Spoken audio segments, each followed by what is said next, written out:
This is Coach Bill Hart with Building Champions. We are very grateful that you have decided to join us today. And if you're in the Pacific or the Mountain time zone, indeed this call will be done by noon.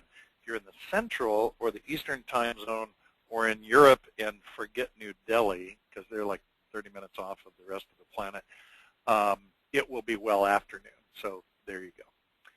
So I am excited to unpack this topic with you. This is arguably one of the most, I think, simple and effective sort of principles or group of principles that I think we've ever landed on as a coaching organization.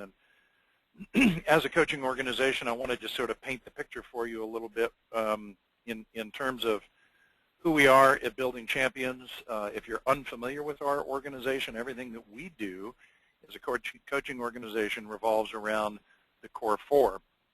And what we call the core four is this four-quadrant grid here that you see. And with each and every client, we begin with a life plan. We believe that life planning and business planning are inextricably linked and are no longer separated like they were in the 50s. If you ever watched Father Knows Best and you could just come home and set down your briefcase, those days are over. So life planning and business are completely connected. The business vision is the ability to help a client get really clear on where they want to go in terms of what that business will look like.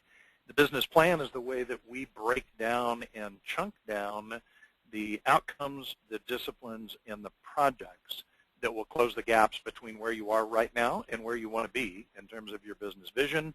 And then, of course, all of that is just dreaming unless we drill down into priority management and we start looking at the choices and decisions that you make each and every day that allow you to be more productive, which, of course, is the perfect transition into the by noon effect. So, you know, in our promotion, we talked about procrastination, and I'm just going to tell you, those of you that know me know that I am a self-admitted and confessed procrastinator. Not proud of it. I don't love that. I would love to tell you something different as a coach, but left to my own devices, I'm a procrastinator. And as it says here on this slide, you know, I'll do it tomorrow. But tomorrow really is that mystical land where 99% of all human productivity, motivation, and achievement is stored. It just doesn't work. So we've got to be more productive in the now. And I think this is a reasonably accurate graphic for most of us. I can tell you as a coach, having sat in this chair for nearly 12 years and coached thousands of clients and spoken to many, many audiences here and abroad, everybody feels this sense of overwhelm. Even right now, while you're on this call, some of you are multitasking. Nailed you, didn't I? And the idea here is that when you're in a particular mode, be in that mode. That if we can have you be less overwhelmed, or as David Allen says in his great book, Getting Things Done, he refers to a martial arts metaphor, which is mind like water. Picture it, still, just sort of placid water. If you could be in that place, how much more productive and effective and present could you be? So there is an oasis in the overwhelm, and there it is. There's the island, and there's the placid water, mind like water. I want to take you to this oasis. So if you think you have pressure, I don't know how many of you remember this movie with, oh, my good friend, what's his name that I cannot think of his name at the moment, but Billy Bob Thornton was also in it. It was a great movie called Pushing 10 about air traffic controllers. And it just really describes this, or visually sort of creates this very, very intense world that these air traffic controllers find themselves in, with hundreds of people in these flying tubes of metal, and they have to coordinate all of them. So whatever it is that you do professionally, you're probably not doing that.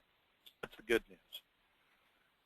And John Kabat-Zinn, who's a Ph.D., said, you know, you can't stop the waves, but you can learn to surf. And that's what I'm going to walk you through today, is let's learn to surf so that you can get more done by 12 o'clock noon than most people get done in their entire day. So this all starts with what we call the by noon effect. And, if you're really going to dive into the by noon effect, we have to start with a big what if question. And the what if is, what if you took your time block and you looked at it, and if you can see this, I know it's going to be small on some of your screens, but it just shows Monday on the left, Sunday on the right. So the day starts at 6 a.m. Mine starts at 5. Others of you may start earlier as well. It ends at 10 p.m. Mine ends at 9. If you took all the things that you needed to do and you began to drop them into a weekly time block, and some of you, especially those of you that are current coaching clients, are probably already time blocking. But if you took this and you said, okay, so what if I couldn't work after 12 noon for whatever reason?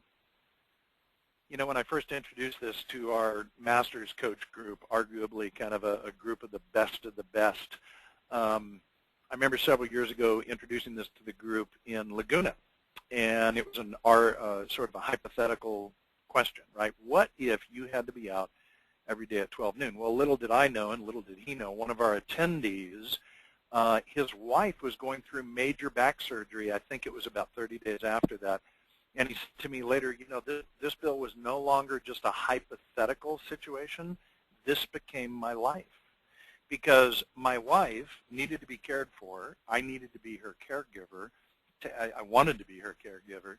But I had to get what I needed to get done every day by 12 noon so that I could be home and be with her. Some of you may have been through something similar to that, or you may have an opportunity right now where you're thinking the exact same thing. You could do it proactively because you want to, right? But this is the what if. What if you could only get this much time to accomplish your non-negotiable disciplines each and every day? What would that look like? And so what I know as a coach is there's lots of support options out there in order to make you a productivity ninja. We've got NOzbe, a great application. I just mentioned it to a client. It's from the Getting Things Done world. It's a great app, simple app to organize things. You could be using an old school Franklin Covey planner. You might be a huge Evernote fan like I am. SaneBox, brilliant solution, by the way, for managing your inbox. You're going to want to jot that down because as I move off this slide, you won't have it anymore. SaneBox, www.sanebox.com, brilliant solution to eliminate. I have to imagine I've totally eliminated about 30% of my inbox, and I think it cost me $5 a month. The 7-Minute Daily Planner, I'm an enormous fan of this. If you're a paper person and not a technology person, highly recommend Allison White Lewis's 7-Minute Daily Planner. It's a fantastic spiral-bound system, just very simple. If you like to see it all laid out as a day physically, great planner. My very favorite book, this is the nirvana of productivity, David Allen's Getting Things Done. The subtitle is The Art of Stress-Free Productivity. Phenomenal. Brian Tracy wrote a little book called Eat That Frog, which is based on Mark Twain's quote. We'll talk a little bit more about that later.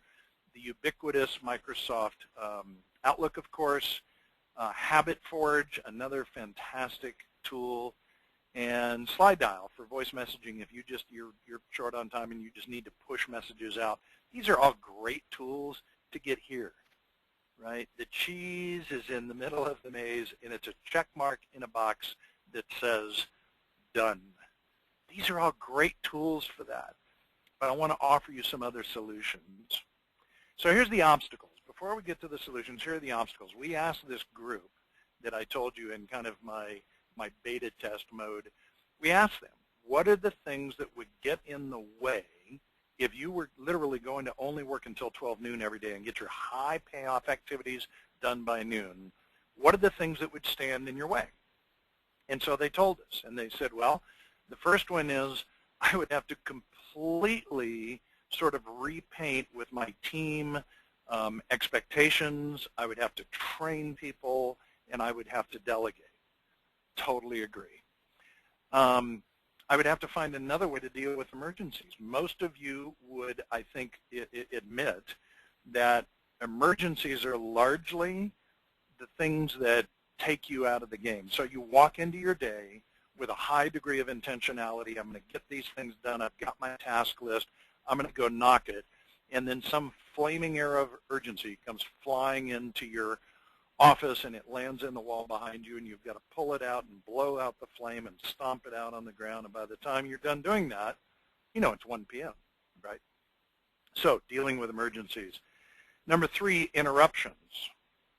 If you're in a leadership role, very often that sounds like this. Boss, have you got a minute? And it's never a minute. It's never a minute. As a matter of fact, that conversation might take you 5 minutes, but you might be left with a 3-hour project as a result. Very often it's well-intended team members who come at you and are wanting to get just a quick question answered, and I just need you for a second, or a friend or a relative. And what we've learned, and each and every coach at Building Champions would tell you the same thing, is we've got to start setting up boundaries so that we do a more effective job of minimizing interruptions. You can't eliminate emergencies, you can't eliminate interruptions, but you can minimize them. Starting too late. As a coach, this one is very prevalent. Often I'll ask a client, what time do you wake up? And they'll respond in this way. They'll say, well, you know, kind of depends on how I feel, what the weather's like, time of the year, how late I stayed up the night before. Wrong answer. Your answer has to be whatever the time is, and you just nail it. So if you ask me, what time do I get up? 5 a.m. 5 a.m. every day. That's what time I wake up. And by the way, once you train your body to do that, it continues to do it on the weekends. It's a gift if I can sleep in until 7, but you can train your body. So if you start too late, there's almost no way to get caught up later. It's a wonderful book. If you've not read Miracle Morning by Hal Elrod, E-L-R-O-D, great book. His contention is if you win the morning, you win the day. Win the morning, win the day. Procrastination and laziness. Now, again, I'm just going to tell you, this is my issue. It has always been my issue. And so I have to train myself around it by having schedules, setting up boundaries, creating little competitions and rewards for myself. That's how I deal with it. But it's definitely one of the main obstacles. Email, killer. We're all buried under it. We contribute, most of us, as much as we do receive the problem. And so I'm just going to reiterate to you one of the best tools that you can use, SaneBox, SaneBox.com, $5 a month. It begins to learn the emails that you'd like to throw away, and you know as well as I do, if you take the time, and most of us don't, to go to the bottom of an email that you want to get rid of and say, I don't ever want to see anymore, and you unsubscribe, isn't it uncanny how we seem to actually get more as time goes on? So what SaneBox does is you take it, you drag it over into a brand new box that you're going to have entitled The Black Hole. Gotta love the black hole. You drag it into the black hole and you'll never see it again. It's a beautiful thing. So email, huge obstacle. And then distractions. Just those are not only external, but they're also internal. I can be completely taken off track by an email, a Facebook post, a tweet, an instant message, Voxer, something coming at me, and it takes me off into that world. So we've got to deal with the distractions. The best way that we can do that is so for example, I'm working on a book project right now. When I'm writing, everything else goes off. I know me. I have to shut down all my other media so that the only thing I'm working on is the book. You might have to do the same thing, making calls, planning, putting together a project. So most of you are familiar with Stephen Covey. Stephen Covey wrote the 7 Habits of Highly Effective People. He also created these 4 quadrants. And so quadrant 1 up here in the upper left-hand corner, this is important and urgent. So these are crises, pressing issues, deadlines, and meetings, right? Quadrant 2 is not urgent, so it's important and not urgent. It's preparation, planning, prevention, relationship building, and personal development. Quadrant 3, not important and urgent. Interruptions, some mail, many popular activities. Quadrant 4, trivia, some phone calls, excessive TV games, and time wasters. Where do you think we want to spend most of our time? Yeah, if you said quadrant 2, not urgent, you would be correct. This is important and not urgent. Preparation, planning, prevention, relationship building, and personal development. If each and every day you can focus more in quadrant 2, you'll see your productivity dramatically increase, dramatically. So the by noon effect, what does it consist of? Let's start at the bottom, and I'm just going to tell you, not a bit of this was original thought on my part. All of this was already out there in the universe. All I did was package it up, and it creates a very compelling argument for getting things done by noon, and it starts with a morning ritual. So let's talk a little bit about this. Coach Jason Womack has a challenge that he does with clients that he says, I'm at my best when, complete that sentence. And so I'm going to give you an example of a variety of different things here, but that could be inspirational reading. You might say to yourself, you know what, when I wake up in the morning before turning on the news and getting dragged into the blood and gore and war and just politics and all the stuff that makes my blood boil, what if I were to start my day with some inspirational reading? That might really set the sail for my day. So inspirational reading. It could be a workout. There's dramatic evidence that says if you complete your workout in the morning, you're much more likely to get it done than if you wait until either the middle or the end of the day. So for you, it might be a workout. You might say healthy breakfast. If I start with a healthy breakfast, that really gets me off on the right track. I feel good, I'm not running late, I've eaten for fuel, and I know that I'm going to move into my morning feeling strong. It could be a review of your life plan, your business vision, or your business plan. One of the things that the coaches at Building Champions will ask you to be doing on a regular basis is as you put these documents together in the beginning, review them daily for the first 90 days. Why? Because the more that you sear that into your brain, the easier it's going to be for you to make decisions and choices that are congruent with your plan than it will be to be reactive and reactionary.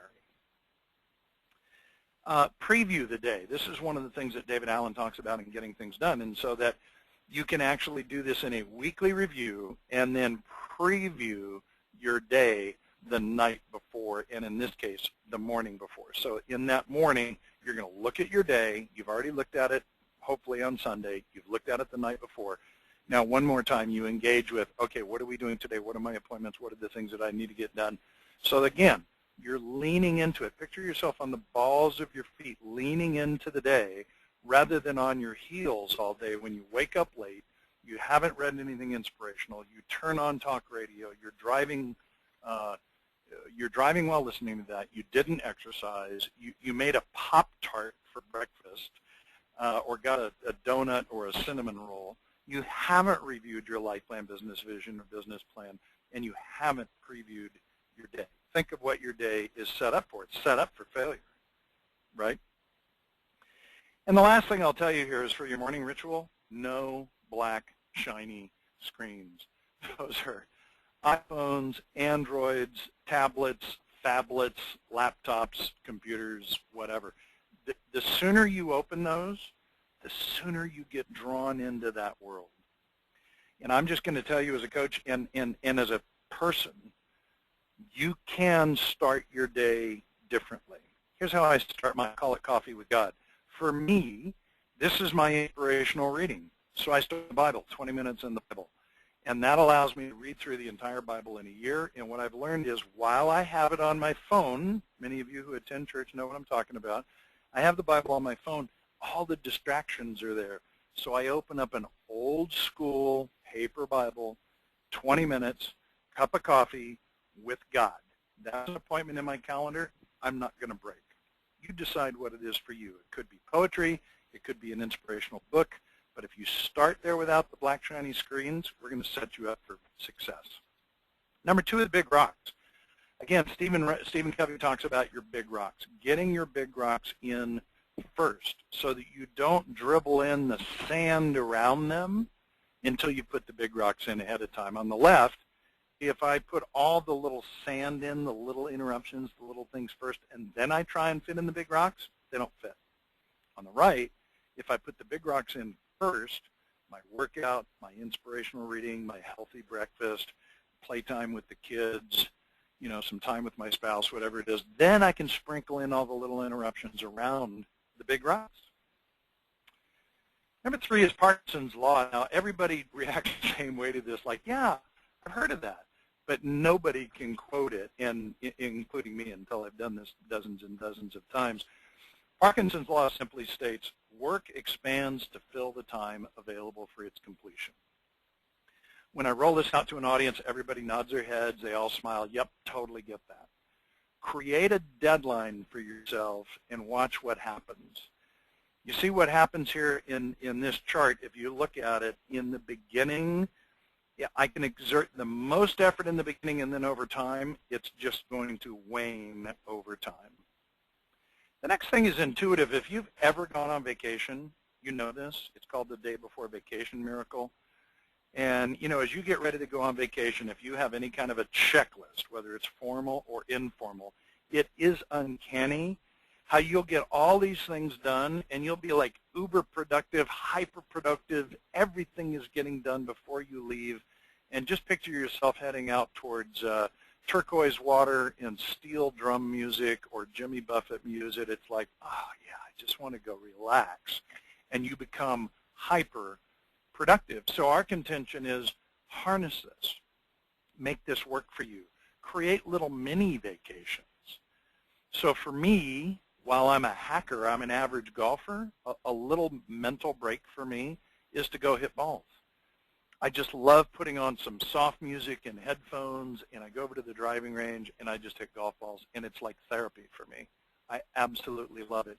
Find something for you that's a treat that creates a little mini vacation, and use that as a carrot to drive you towards it. Eat That Frog. I told you I was going to mention earlier this little book that Brian Tracy wrote, and the truth of the matter is that that all originated with this quote by Mark Twain. And he said, if you eat a live frog every morning, then nothing worse will happen to you the rest of the day.